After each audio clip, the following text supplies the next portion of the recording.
In the middle of Bohemian Rhapsody, a fan collapsed in the front row. What Freddie Mercury did next stopped the entire concert and saved a young girl's life.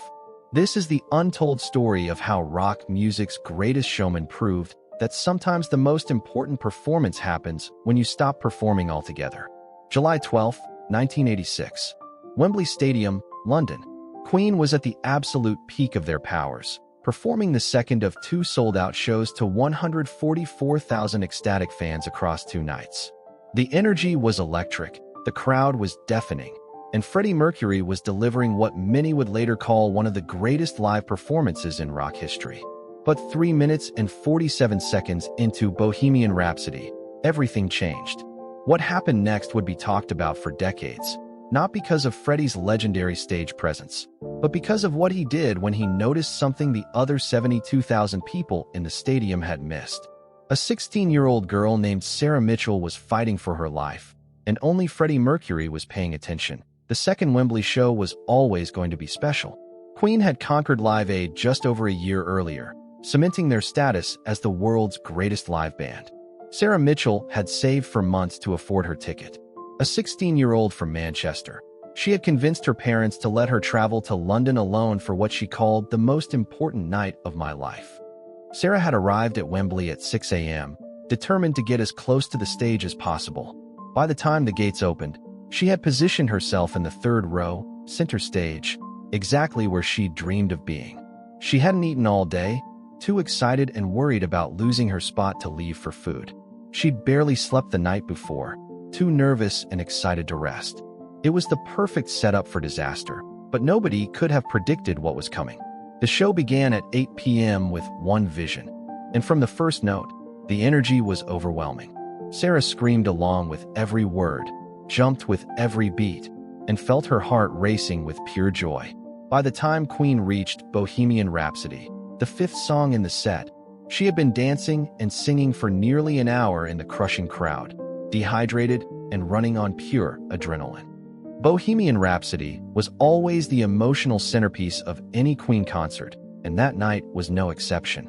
As Freddie began the opening piano ballad, 72,000 people fell into reverent silence, hanging on every word of rock music's most beloved epic. Sarah was in heaven. She had dreamed of this moment for years, hearing Freddie Mercury sing those opening lines just meters away from her. During the Galileo section, as 72,000 voices joined in the operatic chaos, Sarah suddenly felt the world spinning. Her vision blurred, her knees buckled, and she collapsed forward, unconscious before she hit the ground. In the massive crowd, with everyone jumping and singing, her fall should have gone unnoticed. But something extraordinary happened that would change everything, and you won't believe who was the first person to see her. Freddie Mercury was in the middle of conducting the crowd through the operatic section when his eyes caught movement in the front rows. While everyone else was looking up at him, singing along, Freddie was scanning the crowd the way he always did, making eye contact, connecting with individual faces. It was this habit, this genuine connection with his audience, that saved Sarah's life. As the crowd sang Magnifico, Freddie saw a flash of movement where there should have been stability. His performer's instinct, honed by thousands of concerts, told him something was wrong. While Brian May's guitar soared and Roger Taylor's drums thundered, Freddie's attention focused laser-sharp on the spot where he'd seen the disturbance. What Freddie did next violated every rule of live performance. In the middle of rock music's most sacred song, with 72,000 people singing along and millions more watching on television broadcasts around the world, Freddie Mercury stopped performing. He stepped away from the microphone, raised his hand to signal the band to stop, and pointed directly into the crowd. The music died. The singing stopped. 72,000 people fell into confused silence as their idol abandoned the song they'd all come to hear. For a moment that felt like an eternity, the only sound in Wembley Stadium was the echo of the last drumbeat fading into the summer night air. "Stop, stop, stop!" Freddie shouted into his microphone, his voice cutting through the confusion. "There's someone down in the front. Security, get to the front row, center section. There's a girl down." The crowd began to murmur, confused and concerned. But Freddie wasn't performing anymore. The flamboyant showman had disappeared, replaced by a genuinely worried human being who had spotted someone in distress. He moved to the edge of the stage, pointing more specifically to help security locate Sarah's unconscious form in the sea of people. Right there, can you see her? The girl in the blue shirt. She's down. Freddie continued, using his microphone and his position to coordinate a rescue that the security team couldn't manage from ground level. But what happened next proved that Freddie's concern went far beyond just alerting security. Security personnel began pushing through the crowd toward the location Freddie had indicated, but the crush of people made movement difficult. Freddie realized that his elevated position gave him a crucial advantage in coordinating the rescue, so he continued using his microphone to guide the security team. Move to your left. No, your other left. She's right in front of the speaker stack. Freddie called out, essentially becoming an air traffic controller for a medical emergency. The crowd began to understand the gravity of the situation and started helping, creating a corridor for security to reach Sarah.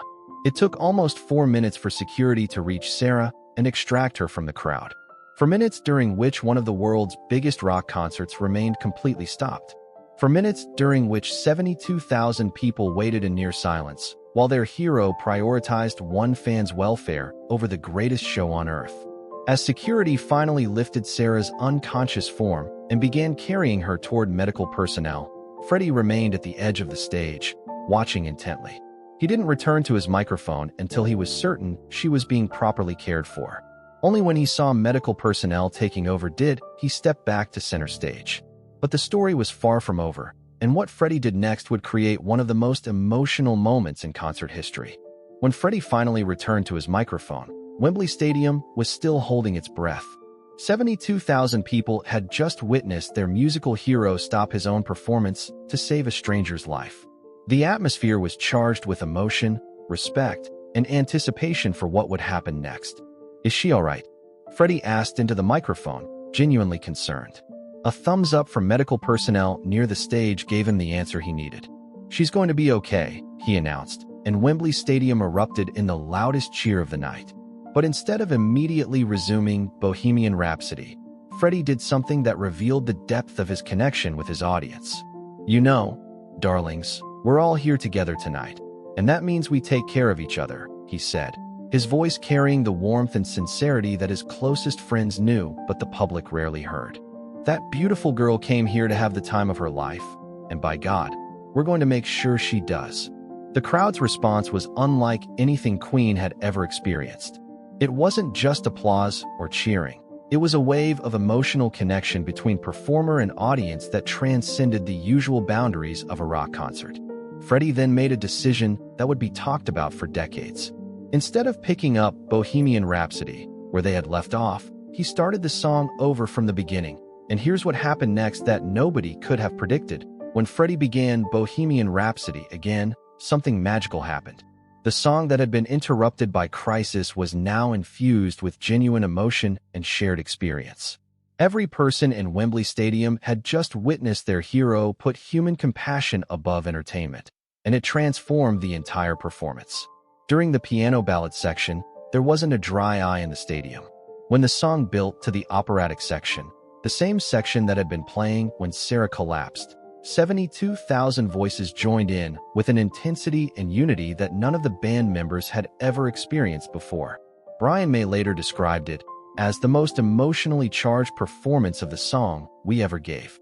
Everyone in that stadium knew they were part of something special, not just because of the music, but because of what we'd all shared together.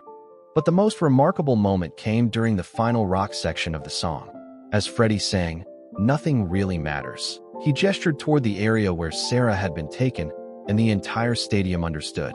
In that moment, he was singing not just the lyrics of a song, but expressing a philosophy about what really mattered in life. And it wasn't the performance, it was the people. When Bohemian Rhapsody finally ended, the applause lasted for over 3 minutes. It wasn't just appreciation for the song, it was recognition of something deeper. The audience had witnessed their musical hero reveal his humanity in the most beautiful way possible. What the audience didn't know was that Freddie had insisted on getting updates about Sarah's condition throughout the rest of the concert. Between songs, roadies were providing him with information from the medical team. He refused to fully immerse himself back into the performance until he knew she was stable and receiving proper care. Sarah had been taken to a medical facility at the stadium, where she was treated for dehydration and exhaustion. She regained consciousness about 20 minutes after collapsing, confused about where she was, but gradually remembering what had happened. When medical personnel told her that Freddie Mercury himself had spotted her collapse and stopped the concert to save her, she initially didn't believe them. "I thought they were joking," Sarah later recalled. "The idea that Freddie Mercury had stopped performing Bohemian Rhapsody because of me seemed impossible. I was just a fan from Manchester. Why would he notice me out of 72,000 people?" But the medical team had witnessed it themselves, and other fans who had been nearby confirmed the story. Sarah had indeed been saved by her musical hero's quick thinking and genuine concern for his audience's welfare. Meanwhile, back on stage, Freddie was delivering what many critics would later call one of the greatest live performances of his career. But those who knew him best noticed something different in his energy that night, and what they observed revealed the true impact of what had happened. The rescue of Sarah Mitchell became legendary among Queen fans, but its impact went far beyond that single concert. For Freddie, it reinforced something he had always believed, but rarely articulated publicly, that the relationship between performer and audience was sacred, and that genuine care for fans wasn't just good showmanship, it was a moral responsibility. In interviews following the tour, Freddie spoke more openly about his connection with Queen's audience than he ever had before. "When people come to see us, they're not just buying tickets to a show," he said. "They're trusting us with their time, their money, and their emotions. The least we can do is watch out for them." For Sarah, the experience was life-changing in ways that went beyond the dramatic rescue. When she was released from the medical facility later that night, she was given a personal note from Freddie wishing her well and inviting her to attend any future Queen concert as his guest. The note read, "Dear Sarah, I hope you're feeling better. Thank you for reminding me what's really important. The show must go on, but people come first. Love, Freddie." But the most remarkable part of Sarah's story was still to come, and it would prove that Freddie's compassion extended far beyond that single night. 3 months after the Wembley concert, Sarah received an unexpected package at her home in Manchester. Inside was a signed photograph of Queen, but more importantly, there was another personal note from Freddie and something that would change her life forever.